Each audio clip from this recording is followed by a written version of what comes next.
ఏ టెంపుల్‌కి వెళ్ళాలన్నా మనీ ఉండాలి. కానీ ఈ టెంపుల్‌కి వెళ్ళాలంటే ఇక్కడ వెలిసిన స్వామివారు మనల్ని చూడాలనుకుంటేనే వెళ్ళగలుగుతామంట. అదే సుందిలాల్లో ఉన్న లక్ష్మీ నరసింహస్వామి టెంపుల్. ఈ టెంపుల్‌ని దాదాపు 900 సంవత్సరాల కిందట కాకతీయులు కట్టించారంట. అది అప్పటి నుండి చెక్కు చెదరకుండా అలానే ఉంది. ఈ గుడి ఎక్కడ లేని విధంగా దక్షిణాభిముఖంలో ఉంటుంది. అండ్ ఇక్కడ స్వామివారు కూడా ఉగ్ర రూపంలో కాకుండా ధ్యాన రూపంలో ఉంటారు.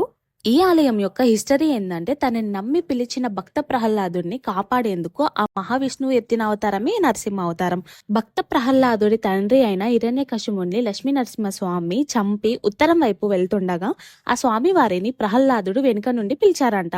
దాంతో స్వామివారు వెనుకకు తిరిగి అక్కడే అలాగే దక్షిణాభిముఖంగా శిలా అయ్యారని ఈ ఆలయ చరిత్ర. దక్షిణ ద్వారం యమధర్మరాజుది. అందువల్ల ఈ వైపుగా ఉన్న దేవాలయంలోకి ప్రవేశించడం వల్ల యమబాధలు ఉండవని భక్తుల నమ్మకం. 900 ఇయర్స్ హిస్టరీ ఉన్న ఈ టెంపుల్ మన గోదర్కనికి జస్ట్ 6 కిలోమీటర్స్ దూరంలోనే ఉంటది. మీరు ఎప్పుడైనా వెళ్ళారా? కామెంట్స్ లో చెప్పండి.